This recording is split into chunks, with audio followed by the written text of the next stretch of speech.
Hello students, स्वागत है आपका हमारे चैनल पे। अच्छा, लास्ट क्लास में हम लोग ने 1.3 का क्रेमर्स रूल सीखा था, plus question number 1, question number 2 और क्वेश्चन नंबर 3 के 3 सम किए थे। मैंने क्वेश्चन नंबर 4 आपको होमवर्क दिया था, जिसको याद है। अभी जिसको नहीं याद है वो अभी वीडियो को पॉज करो, सम अटेम्प्ट करो। सम अटेम्प्ट करने के बाद अगर आपको आया तो आंसर चेक करो। अगर आपको नहीं आ रहा है तो इसको अभी जो मैं सोल्यूशन देने आ रहा हूँ उसको अच्छे से देखो और वापस समझने की कोशिश करो।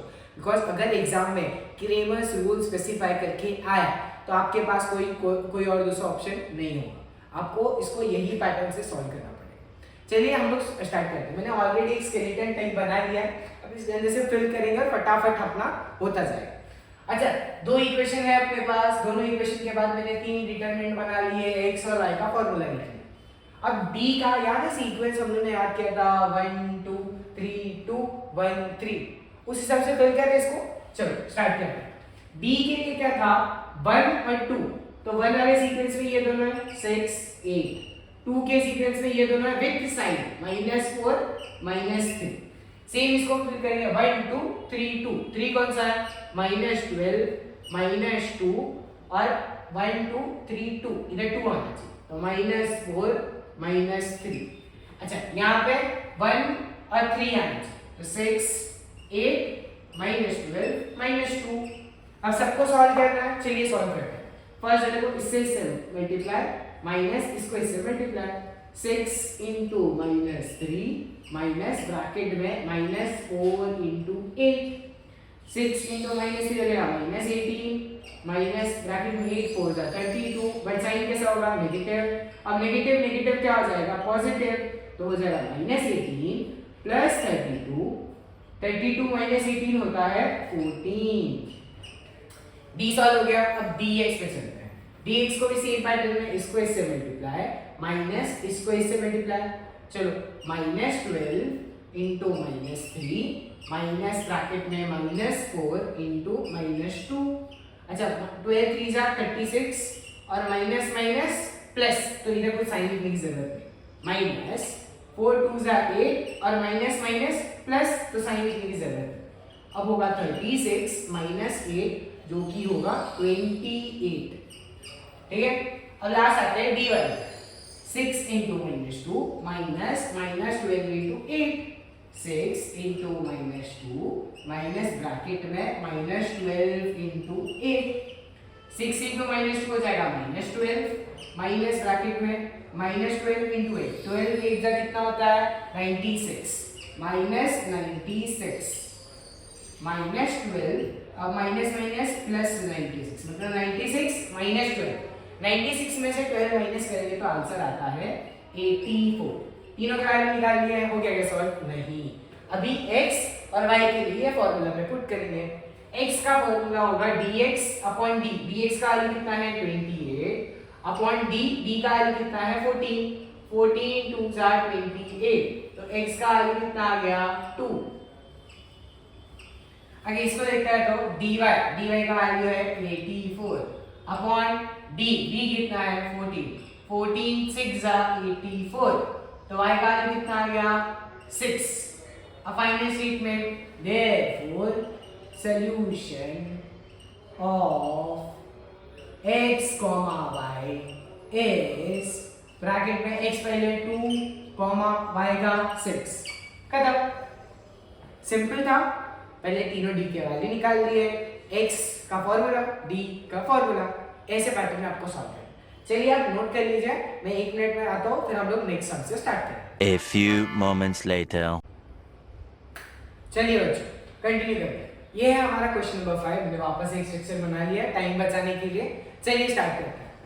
वापस तीनों जो डिटरमिनेंट है उसको फिल करना पड़ेगा। पैटर्न क्या होगा 1 2 3 2 और 1 3, सेम पैटर्न में फिल करके। चलो फर्स्ट वाले बॉक्स को फिल करते हैं। 1 2 ये 4 3 6 2, फिर आएगा 3 2 54 28 और कौन सा है 3 2 6 और 2, फिर लास्ट में 1 और 3 4 3 54 और 28। ठीक है, अब ये होने के बाद एक एक करके सॉल्व करें। ठीक है, 4 इंटू 2 6 इंटू 3 बट b से कौन सा साइन आएगा माइनस 4 into 2 minus 6 into 3 4 2 जा 8 minus 6 3 जा 18 दोनों को माइनस करेंगे तो 8 minus 18 कितना हो जाएगा minus 10 ठीक है। सेम करेंगे dx के साथ dx को सॉल्व करेंगे 54 into 2 minus ब्रैकेट में 6 into 28 ठीक है। 54 2 जा करेंगे तो आएगा 108 माइनस अच्छा 6 into 28 जब मैं 6 into 28 करता हूँ तो मेरे पास आंसर आता है देखो 8 6 8 जा 48 फिर आएगा 4 कैरी 6 2 जा 12 12 plus 4 16 168 ये आता है मेरे पास। अच्छा अगर मैं 108 minus 168 करूँ 108 minus 168 करो तो आंसर पहले ग्रेटर नंबर का साइन ठीक है 168 minus 108 ये 8 कैंसिल हो जाएगा 1 minus 0 कैंसिल हो जाएगा तो मेरे पास आंसर आएगा 60 minus 60 आएगा। अच्छा सेम अगर इसको सॉल्व करता हूँ तो इसको इससे मल्टीप्लाई माइनस इसको इससे मल्टीप्लाई तो मैं करता हूँ 28 into 4 minus 54 into 3 चलो इसको मल्टीप्लाई 8 4 जा 32 पीछे 2 ऊपर आएगा 3 4 2 जा 8 8 plus 3 8 plus 3 होता है 11 तो आएगा 112 माइनस ब्रैकेट में अब 4 3 जा कितना हो जाएगा 12 1 5 3 जा 15 और 160 162 अब मेरे को करना है 112 माइनस 162 साइन ग्रेटर नंबर का जो कि है नेगेटिव 162 का आ गया नेगेटिव। अच्छा नेक्स्ट 162 माइनस 112 कर दो तो मेरे पास आएगा माइनस 50। अब ये तीनों सॉल्व करने के बाद मुझे x और y का वैल्यू निकालना। x का वैल्यू होगा dx अपॉन d dx का वैल्यू आया मेरे पास माइनस 16 अपॉन d जिसका वैल्यू है माइनस 10 6 जा 16 माइनस माइनस कैंसिल तो x का वैल्यू कितना आया 6 ठीक है। अच्छा वैसे y का वैल्यू dy का वैल्यू माइनस 50 और d का value minus 10 5 minus minus cancel तो y का वैल्यू कितना आया 5। अच्छा यहाँ पे हम लोग x और y निकाल रहे हैं क्या नहीं ना नहीं ना तो हम लोग को क्या करना पड़ेगा पता है इधर x y लिखा तो है हम लोग बट यहाँ पे हम लोग ना चेंज करके इसको m और n कर देंगे बस यही आगे का कुछ चेंज मत करो ठीक है m और n कर देंगे क्योंकि वेरिएबल कौन से है m है ना तो यहाँ पे सॉल्व करते टाइम पे m और n लिखना बस इतना डिफरेंस क्रिएट है और कुछ नहीं। अच्छा यहाँ पे final therefore solution of m n is n का पहले वाला क्या है 6 और इसका क्या आ गया है 5 हो गया सॉल्व। तीनों ब्रैकेट्स बनाए सेम सब पैटर्न सेम था बस यहाँ पे m और n लिखना है और कुछ डिफरेंस नहीं था। डिवाइड किया आंसर किया अब कैलकुलेशन पार्ट को आपको खुद से इंप्रूव करना पड़ेगा। आप लोग ये सब नोट कर लीजिए नोट करके मैं थोड़ी देर बाद नेक्स्ट के साथ आपको ठीक है। A few moments later. चलिए बच्चों कंटिन्यू करते हैं। अच्छा लास्ट वाले इसमें आपको याद होगा लास्ट लेक्चर में क्वेश्चन नंबर 3 का जो क्वेश्चन नंबर 2 था जो क्वेश्चन नंबर 3 का क्वेश्चन नंबर 2 था उसमें ना एक सम था लास्ट वाला जिसमें अपॉन में था। इसमें भी देखो अपॉन में है। अच्छा फर्स्ट वाला जो था 1.1 उसमें भी हमने जैसे अपॉन वाले सम्स किए उसमें मैंने क्या बोला था नीचे जो नंबर रहता है उससे मल्टीप्लाई कर दो इक्वेशन इजी बन जाता है करेक्ट। बट क्रेमर्स रूल में क्या पता है ये मल्टीप्लाई करने वाला पार्ट नहीं किया ना तो भी आंसर आ जाएगा मतलब एक स्टेप बच जाता है। क्रेमर्स रूल में मल्टीप्लाई करने वाला पार्ट नहीं किया ना तो भी आंसर आ सकता है और इजीली आएगा आंसर तो उसे एक स्टेप बच जाए ठीक है। हम लोग भी क्या करेंगे वही पैटर्न में सॉल्व करेंगे ठीक है। फर्स्ट d का वैल्यू था 1 2 1 में क्या है 2 और ये कुछ नहीं है तो क्या 1 तो 2 अपॉन 1 यहाँ पे क्या है 3। अच्छा सर इसका क्या लिखे y अपॉन 2 दिया है। अच्छा y का भी कुछ दिया गया नहीं तो हम लोग 1 लिखेंगे और 1 अपॉन 2 विद साइन नेगेटिव तो हम लोग लिखेंगे -1/2 ऐसा लिखेंगे। समझा आपको y के आगे कुछ नहीं था तो मैंने 1 लिख दिया, अपॉन 2 था तो 1/2 आना चाहिए, और आगे साइन के साथ तो -1 करो। सेम अब सेकंड ब्रैकेट फिल करता है, इसमें आएगा 3 2 3 2, थर्ड वाला कौन सा है 2 1/2, और 2 वाला कौन सा है 2 वाला है 3 -1/2, जैसे इसमें था, ठीक है। अब लास्ट वाले में 1 और थर्ड, 1 कौन सा है 3 1, और थर्ड कौन सा है 2 और हाफ, 1/2 बोले या हाफ बोले दोनों चलो सॉल्व करें। इसको इससे मल्टीप्लाई माइनस इससे इसको मल्टीप्लाई 2 इंटू -1/2 माइनस ब्रैकेट में 3 इंटू 1 बराबर। अच्छा ये 2 से ये 2 कैंसिल, बचा -1 माइनस ब्रैकेट में 3 1 का 3, अब -3 1 -3 हो जाएगा -4। चलो इसको सॉल्व करते हैं। dx में सेम इसको इससे मल्टीप्लाई माइनस इसको इससे मल्टीप्लाई इन ब्रैकेट 2 इंटू -1/2 फिर माइनस ब्रैकेट में 3 इंटू 1/2, ठीक। यहाँ पे एक कैंसिल हो गया, बचा -1, यहाँ पे कुछ कैंसिल हो गया क्या, नहीं कैंसिल नहीं होगा तो मल्टीप्लाई कर देंगे 3 इंटू 1 3/2। अच्छा ऐसे सम्स में क्या करें जिसमें एक अपॉन में नहीं, तो दोनों को अपॉन में कन्वर्ट करो। इसके नीचे 2 है, इसके नीचे 2 है क्या, नहीं, तो हम लोग क्या करते हैं इसके नीचे कुछ नहीं तो हम लोग 1 लिखते हैं।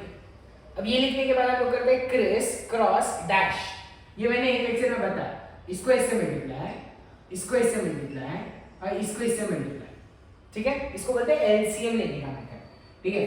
तो 2 इंटू -1 2 इंटू -1, फिर बीच में जो साइन है वो -3 इंटू 1, इसको इससे मल्टीप्लाई 3 इंटू 1 अपॉन, इसको एक ब्रैकेट में रखो, इसको एक ब्रैकेट में रखो अपॉन 1 इंटू 2, ऐसा। तो ये होगा 2 into -1 -2 minus 3 into 1 3 upon 2 into 1 2। अच्छा इसको सॉल्व करेंगे -2 -3 कितना हो जाएगा -5 अपॉन 2, ऐसा, ठीक है। अब आगे चलते, इसमें कुछ कैंसिल नहीं होगा, इसके लिए मैं नेक्स्ट वाले पे चलो dy में सेम इसको इससे मल्टीप्लाई माइनस इसको इससे मल्टीप्लाई 3 इंटू 1/2 माइनस ब्रैकेट में 2 इंटू 1।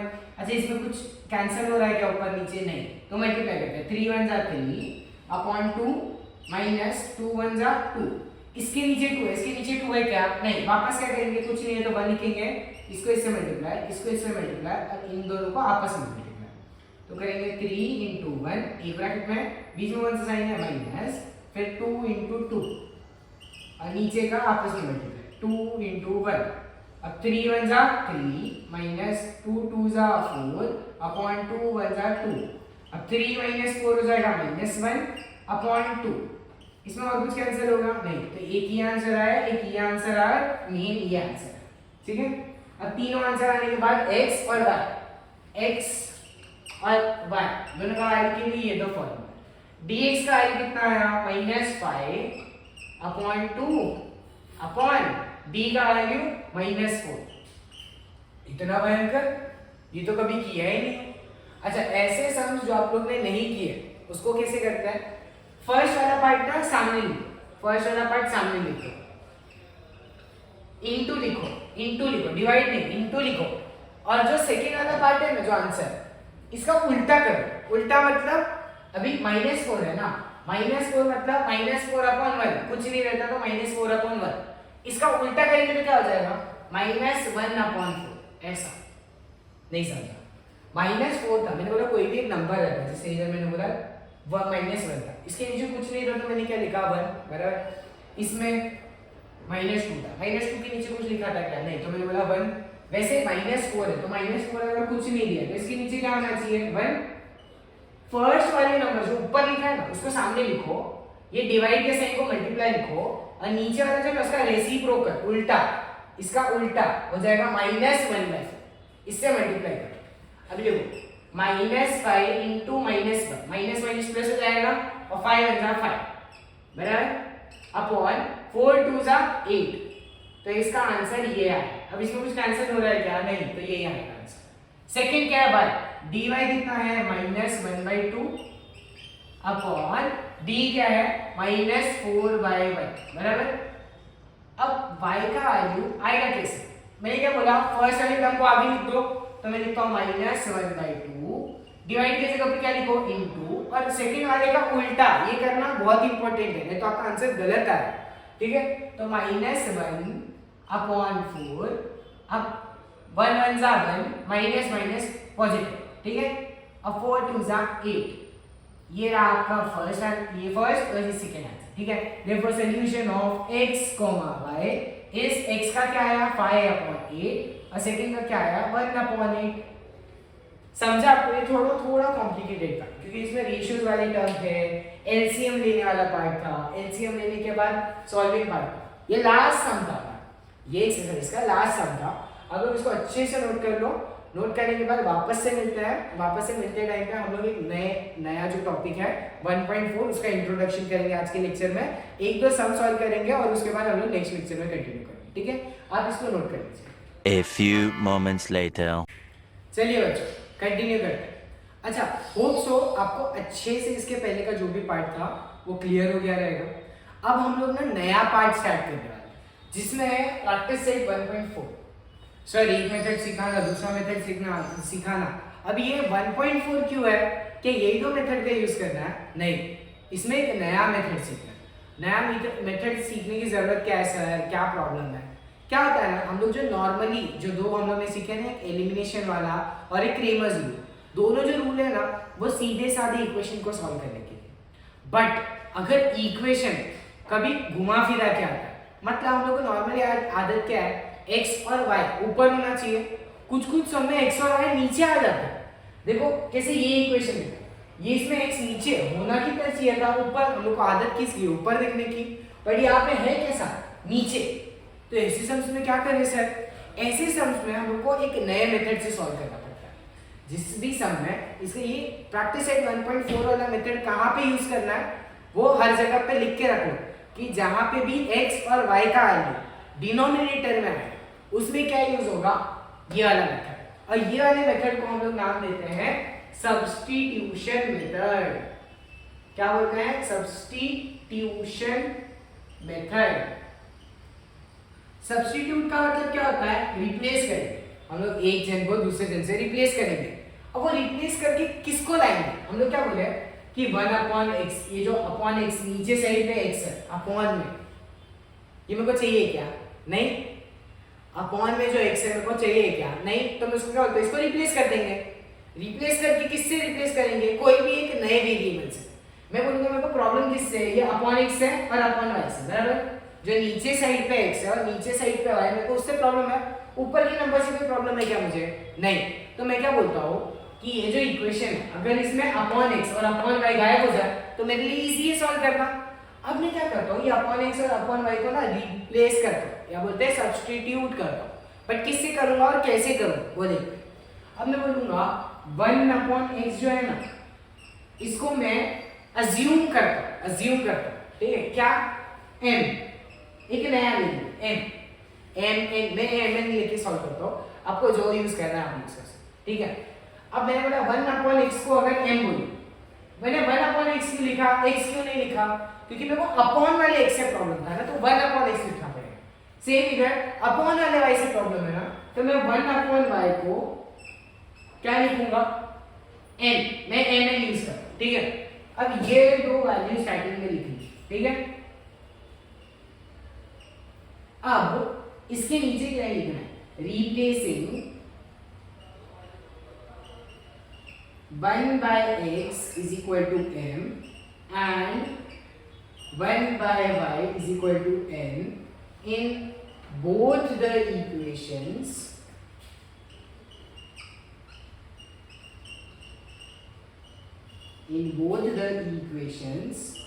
क्या मिलेगा, अगर 1/x को मैं m लिख रहा हूं तो इधर 2m हो जाएगा, 2m माइनस 1/y को अगर मैं n लिख रहा हूं तो इसकी जगह पे n आ जाएगा, तो -3n इज इक्वल टू 15। अब ये देखो इक्वेशन इजी हो गया, अपॉन वाला पार्ट चला गया, सिंपल वाला पार्ट आ गया। अब नेक्स्ट वन, इसमें भी सेम 1/x की जगह पे n, तो इधर हो जाएगा 8m प्लस इसके जगह पे n 1/y की जगह, तो हो जाएगा 5n is equal to 77।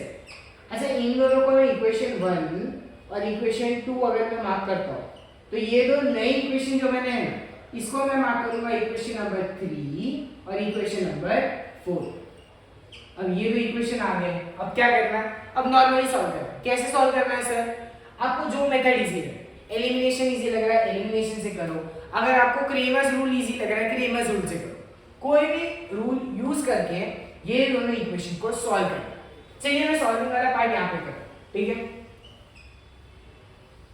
Solve करते हैं। अब ये दोनों इक्वेशन को सॉल्व करने के लिए मैं क्या करता हूँ, मैं करता हूँ एलिमिनेशन मेथड यूज, ठीक है। अगर हम बोलते हैं 8m है, ये 2m है, अगर ये इक्वेशन को मैं 4 से मल्टीप्लाई करूँ तो ये 8m हो जाएगा, बराबर है। अगर मेरे को n वाला इजी करना है, ये 3 है ये 5, कुछ रिलेशन है क्या, नहीं, तो मैं बोलता हूँ मैं फर्स्ट वाले टर्म को सेव कर सकता हूँ बाय मल्टीप्लाइंग इक्वेशन 3 बाय कितने से, 4 से, तो इधर लिखता हूँ मल्टीप्लाइंग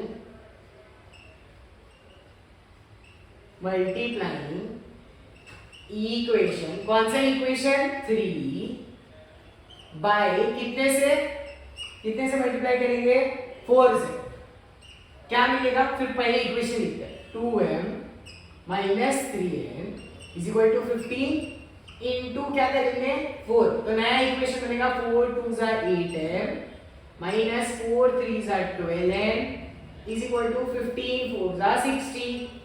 ये एक नया इक्वेशन बन गया। ये इक्वेशन को मार्क करेंगे हम लोग इक्वेशन नंबर 5। अब देखो सॉल्विंग के टाइम पे कौन कौन सी इक्वेशन लेने हैं इन तीनों में से जिनके वेरिएबल सेम किए, एक तो ये था एक तो ये था, इक्वेशन नंबर 4 और इक्वेशन नंबर 5। लेकिन क्या करें, याद हम लोगों ने याद किया था जो भी वेरिएबल सेम करो उसके साइन दो, प्लस प्लस और सेम सेम सबट्रैक्ट, तो दोनों इक्वेशन को सबट्रैक्ट करेंगे। लिखते हैं सबट्रैक्टिंग इक्वेशन 5 फ्रॉम 4 क्या मिलता है हम लोग को, चलिए करते हैं। ये लिख लेता हूं मैं 8m plus 5n is equal to 77 और ये लिख लेता हूं 8m minus 12n is equal to 60। अब सब्ट्रैक्टिंग में नीचे वाले का तीनों का साइन चेंज हो जाता है, तो ये हो जाएगा माइनस, ये हो जाएगा प्लस, ये हो जाएगा प्लस का माइनस, ये कैंसिल हो गया। 12 प्लस 5 कितना हो जाएगा 17 और 77 माइनस 60 कितना हो जाएगा 17, ये बट 17 नहीं 17 n हो, ठीक है। तो n का वैल्यू कितना होगा 17 अपॉन 17, दोनों कैंसिल हो जाएगा, तो n का वैल्यू कितना हो जाएगा 1। अब n का वैल्यू 1 आ गया। अब क्या कर देते हैं सब्स्टिट्यूट, कौन से इक्वेशन में जो भी इजी लगे, ये कोई भी इक्वेशन जिसमें भी n है उसमें आप सब्स्टिट्यूट कर सकते हो। n का किधर इजी है 12n 5n 3, मैं इसमें सब्स्टिट्यूट करूं, लिखते हैं सब्स्टिट्यूटिंग इक्वेशन, नहीं सब्स्टिट्यूटिंग क्या करेंगे n is equal to 1 in equation, कौन सी इक्वेशन में, इक्वेशन नंबर 3। पहले normal equation 2m minus 3n is equal to 15, अब n की जगह पे 1 पुट करेंगे 2m minus 3 into 1 is equal to 15, 2m minus 3 बन जा 3 इज इक्वल टू 15, m कहाँ लीजिए तो इसको ये साइड पे भेजेंगे, तो हो जाएगा 2m is equal to 15 plus 3, 2m हो जाएगा 18 और इसको यहीं पे सॉल्व कर लेते हैं। तो 2m का अगर 18 है तो m का वैल्यू हो जाएगा 18/2 जो कि कट करके आएगा 2 नहीं, m का वैल्यू कितना आ गया 9, m और n का वैल्यू तो आ गया, मेरे को फाइंड क्या करना था x और y। ये वाला जो सम होता है ना बहुत बड़ा होता है, 3 मार्क का एग्जाम में। ये वाला सम अगर सब्स्टिट्यूशन मेथड में आया तो 3 मार्क का। इसके लिए आप लोगों को ये करना आना चाहिए। इसमें दो ही चीज है, ये पार्ट तो हम लोगों ने इसके पहले सीखा है, दो चीज नहीं क्या सीखी है कि रिप्लेसिंग वाला 2 लाइन लिखना है, बस 2 लाइन लिख के तो इक्वेशन आगे, उसके आगे तो नॉर्मल वाला पार्ट है और लास्ट वाला पार्ट जिसको मैं अलग कलर से लिखता हूँ, लास्ट वाला पार्ट इंपॉर्टेंट है। यही दो पार्ट एक्स्ट्रा करना है आपको, जिसके जैसे आपको एक्स्ट्रा मार्क्स मिलेंगे। अब लास्ट वाले पार्ट में क्या करेंगे हम लोग, m और n का जो वैल्यू आ रहा है ये अपने को चाहिए क्या, नहीं अपने को x और y चाहिए। हमने रिप्लेस किया था ना मतलब सब्स्टिट्यूट किया था। अब हम लोग करेंगे री सब्स्टिट्यूट, मतलब वापस से सब्स्टिट्यूट, मतलब जैसे ये ब्लैक मार्कर है, ठीक है, ये ब्लू मार्कर है। मैंने पहले क्या किया, ब्लैक वाले को ब्लू से रिप्लेस किया, मतलब ये एक्स है समझो, एक्स वाई, ये एम है, इसको रिप्लेस करके पहले क्या यूज किया, एम यूज किया, इसको सॉल्व किया। अब मैं वापस से इसको रिप्लेस करके एक्स वाई करूँ, मतलब अब यहाँ पर हम लोग लिखेंगे री सब्स्टिट्यूटिंग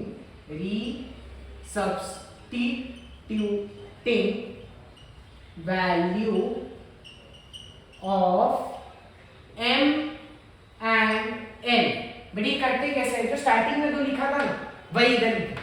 मैं लिखूंगा 1/x is equal to m और 1/y is equal to n। अब m और n का वैल्यू है अपने पास, ये पुट करो आंसर, सिंपल। पहले एक एक करके सॉल्व करो, ये पार्ट 1 ये पार्ट 2, ठीक है। पार्ट 1 सॉल्व करो, 1/x का वैल्यू कितना है m का वैल्यू कितना आया 9, तो 1/x का वैल्यू होगा 9। बट मेरे को x का वैल्यू चाहिए ना, ये ऊपर जाएगा ये नीचे जाएगा, तो x का वैल्यू हो जाएगा 1/9 ऐसे। इसको ऊपर भेज दिया और इसको नीचे भेज दिया। अब पार्ट 2 इसके बाजू में सॉल्व कर लेता हूं, यह हो जाएगा 1/y is equal to n, तो मैं लिखूंगा 1/y, ये दो बार इक्वल टू मत लिखना, ठीक है। 1/y is equal to n के जगह पे n का वैल्यू व्हिच इज 1, तो y का वैल्यू कितना हो जाएगा, इसको इधर 1/1 जो कि हो जाएगा 1, तो y का वैल्यू कितना हो गया 1, 1/1 मतलब 1 ही होगा, ठीक है। तो फाइनल देयरफॉर सॉल्यूशन ऑफ क्या, x, y इज x का वैल्यू कितना आया 1/9 और y का वैल्यू कितना आया 1। ये वाला जो मेथड है ना थोड़ा लेंथी है और इम्पोर्टेंट, क्योंकि कभी भी अपॉन में आया ना x y तो आपके पास ऑप्शन नहीं है, आपको यही मेथड से करना है। अगर दो इक्वेशन है उसको तो सॉल्व करने के दो मेथड है, नॉर्मल एलिमिनेशन से भी कर सकता हो, क्रेमर से भी कर सकता हो, बट इसको आपको यही मेथड से करना पड़ेगा, ठीक है। तो जब भी अपॉन में आएगा पहले रिप्लेस करेंगे, रिप्लेस करके दो इक्वेशन आएगा, इसको कोई भी मेथड आपको जो इजी हो, क्रेमर्स रूल अच्छा लगे, एलिमिनेशन अच्छा लगे, उससे सॉल्व करो। सॉल्व करके आपको m और n का वैल्यू निकालना। एक बार आपके पास m और n का वैल्यू आ गया, उसको वापस से सब्स्टिट्यूट करना है, ये स्टार्टिंग के, तो इसमें सब्स्टिट्यूट करना मतलब वैल्यू पुट करना है बस, और कुछ नहीं करना।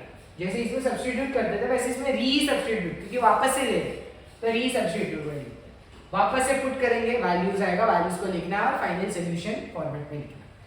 ये सम इंपॉर्टेंट है, अच्छे से नोट डाउन कर लो, पॉज करके आराम से नोट डाउन कर लो। मैं नेक्स्ट वाले पार्ट पे जैसे ही मिलता हूँ नेक्स्ट सम करते हैं और अच्छे से और इस कंसेप्ट को क्लियर करते हैं, ठीक है। A few moments later. Hope so आपको अच्छे से ये समझ में आया होगा।